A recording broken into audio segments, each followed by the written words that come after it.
নমস্কার বন্ধুরা, আজকে আমি বানিয়েছি আন্ডা ফ্রাই। আন্ডা মানে ডিম আমরা বিভিন্ন রকম বিভিন্ন তরকারি করে আমরা খেয়েছি, ডিম ভেজেও খেয়েছি, বাট এইভাবে আমরা হয়তো আগে কখনো খাইনি। আর এইভাবে ডিমটাকে ভেজে করে খেলে আর 2 পিস মানে আন্ডা ফ্রাইতে পেট ভরে যাবে। আর এটা খুব মুখরোচক, বাচ্চা কেন বড় সব্বার মুখে লেগে থাকবে। আমি কেমন বানাচ্ছি দেখে নিন। আমি ময়দা নিচ্ছি 1 কাপ, আর আধা কাপ মতো ময়দা নিচ্ছি, মানে 1.5 কাপ আমি ময়দা নিলাম। এরপরে এতে দিয়ে দিচ্ছি বিট নুন। আর বিট নুনটা হচ্ছে টেস্টটাকে আরও খুব সুন্দর করে তোলে। আর খুব সামান্য পরিমাণ আমি লঙ্কার গুঁড়ো দিচ্ছি, খুব বেশি দেব না। বাচ্চার ঘরে আমার বাড়িতে 2টো ছোটো বেবি আছে, তাই আমি খুব বেশি পরিমাণ লঙ্কাটা দিচ্ছি না, খুব সামান্য পরিমাণ লঙ্কা দিচ্ছি। বিট নুন লঙ্কার গুঁড়োটা খুব ভালো করে ময়দার সঙ্গে সুন্দর করে মাখিয়ে নিতে হবে, কোথাও যেন এক জায়গায় না থেকে যায়। খুব সুন্দর করে আমি মাখিয়ে নিচ্ছি। এবার যেটা করব, আর একটা পাত্র আনবো, তাতে আমি একটা ব্যাটার তৈরি করব। ওই ময়দাটা কিছুটা আমি বের করে নেব। তাতে আমার নুনও দেওয়া আছে, লঙ্কা দেওয়া আছে, আমার নতুন করে দিতে হবে না। তাই সেই ময়দাটাকে আমি বের করে এই যে নিলাম, পরিমাণ মতো বের করে নিলাম। এবার এতে একটু একটু জল দিয়ে, খুব বেশি পাতলাও করব না, যেমন ব্যাটার বানানো হয় সেরকমই বানাবো, খুব বেশি পাতলা করব না। জল দিলাম, জলটা লাগলে আস্তে আস্তে করে আমি আবার দিয়ে নেব। আর একটু জল লাগবে, তাই আমি আর একটু জল দিয়ে নিলাম। এবার খুব সুন্দরভাবে ব্যাটারটাকে মাখিয়ে নিব।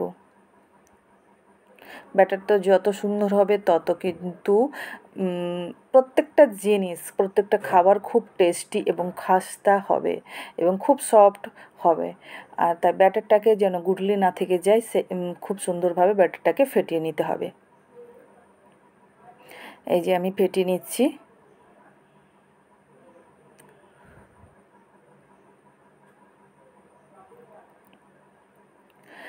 আমি নিয়ে নিচ্ছি এবার ডিম 5 পিস নিয়েছি, যতটা দরকার হবে আমি সেই পরিমাণটা নিব। আমি এখান থেকে 5 পিসের মধ্যে আমি 3 পিস ডিম নিয়ে নিচ্ছি। আর ডিমটা আমি একটা আলাদা পাত্রে আমি ফাটিয়ে ডিমটা নিয়ে নিচ্ছি। এই যে দেখুন, আমি 3 পিস ডিম নিচ্ছি।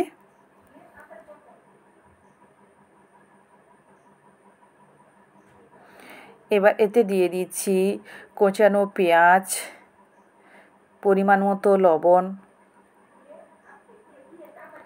কোচানো পেঁয়াজ আর ধনেপাতা।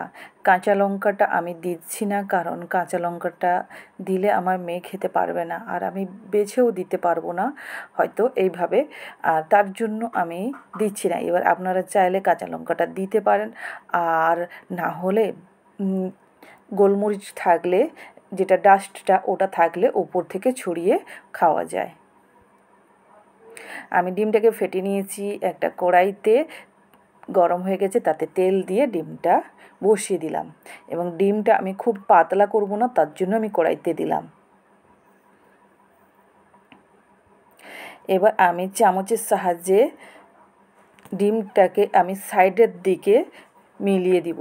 যতটা, খুব বেশি আমি মিলাবো না, বাট যতটা আমার মিলানো দরকার হবে ততটাই মিলিয়ে দিচ্ছি। এই যে দেখুন, এইভাবে আস্তে আস্তে করে টেনে মিলিয়ে দিতে হবে, খুবও বেশি পাতলা করা যাবে না।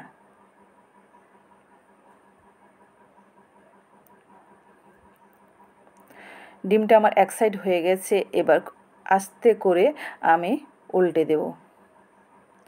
আর খেয়াল রাখতে হবে ডিমটা যেন না ভেঙে যায়, গোটা থাকে। এবার একটু হিটটা বাড়িয়ে দিয়ে আর একটু তেল দিয়ে তারপরে এই যে দেখুন, ডিমটা খুব সুন্দরভাবে উঠে গেছে। এবার একটা আমি থালাইতে ডিমটাকে নামিয়ে নেব। ডিমটা সামান্য একটু ঠান্ডা হবে, কারণ ঠান্ডা না হলে ওটাকে হাতে তুলে করাও অসম্ভব হবে। এবার আমি একটা ছুরির সাহায্যে পিজার শেপে কেটে নিব। পিজার শেপে আমি কেটে নিচ্ছি। এই যে দেখুন, পিজার শেপই দেবো আমি এটাকে।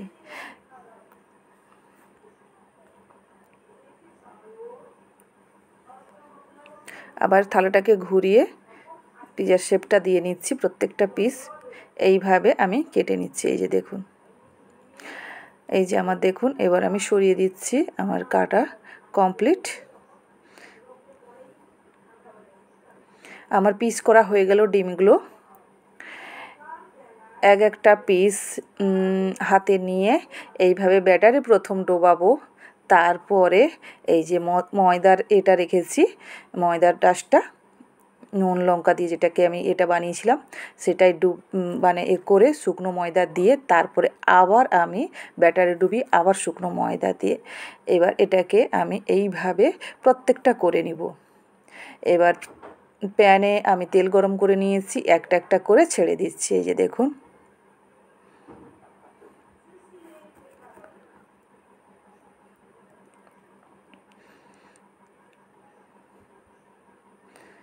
এইভাবে একটা একটা করে আমি ছেড়ে দিচ্ছি।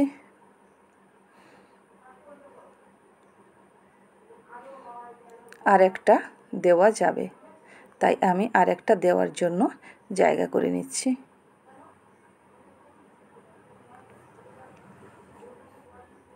আর একটা পিস তার মাঝখানে ঢুকিয়ে দিচ্ছি।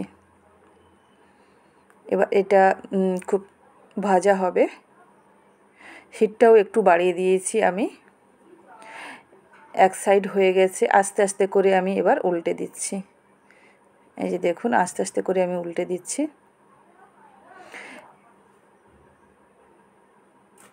যেটা যেটা হয়েছে সেটাকে আস্তে আস্তে করে সুন্দর করে আমি উল্টে দিচ্ছি এইভাবে। এই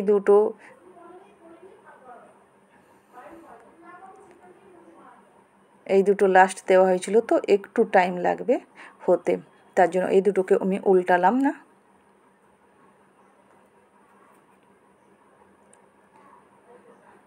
এই যে দেখুন, আমার আন্ডা ফ্রাই দেখুন হয়ে এসছে। জাস্ট এপিট ওপিট সুন্দর করে একটু নাড়িয়ে নাড়িয়ে এবার নামিয়ে নিব। কালারটাও খুব সুন্দর এসছে আন্ডা ফ্রাইয়ের।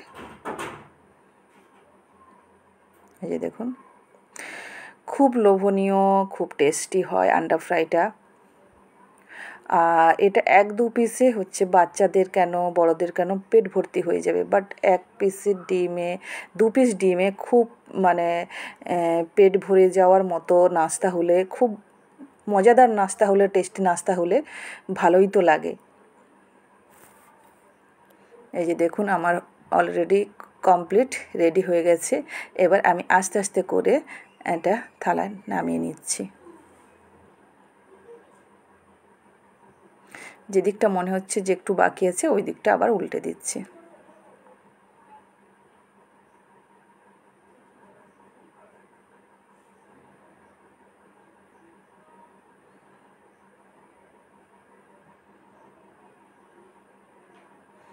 আস্তে আস্তে করে সবগুলোকে আমি নামিয়ে নিচ্ছি।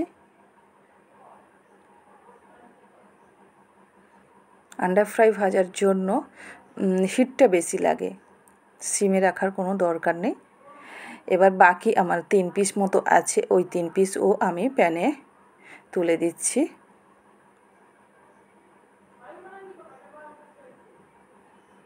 এই যে দেখুন, আর 3 পিস বাকি আছে, আমি 3 পিস তুলে নিচ্ছি। এই যে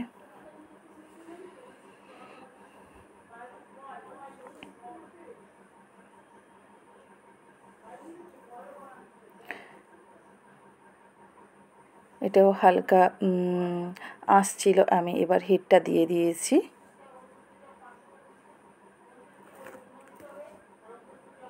এবার একটু তেলে সুন্দর করে আমি নেড়ে দিচ্ছি, যাতে খুব সুন্দর করে হয়। এক সাইড হয়ে গেছে, এবার আমি উল্টে দিলাম। খুব সুন্দর কালারও চলে এসছে।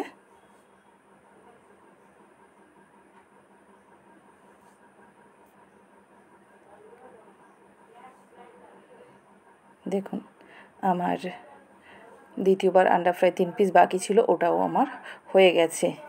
এই যে দেখুন আমি এই আন্ডা ফ্রাইটাকে আমার হয়ে গেছে, এবারে আমি থালাইতে নামিয়ে নিচ্ছি। 3 পিস বাকি ছিল। এই যে দেখুন আমার আন্ডা ফ্রাই কমপ্লিট। আর খুব সহজ পদ্ধতিতে, কম খরচে, মুখরোচক, টেস্টি এবং পেট ভরবে এমন নাস্তা পেলে আর কি লাগে বলুন। কেমন হয়েছে আমার আন্ডা ফ্রাইটা আপনারা নিশ্চয়ই কমেন্টে জানাবেন। ধন্যবাদ।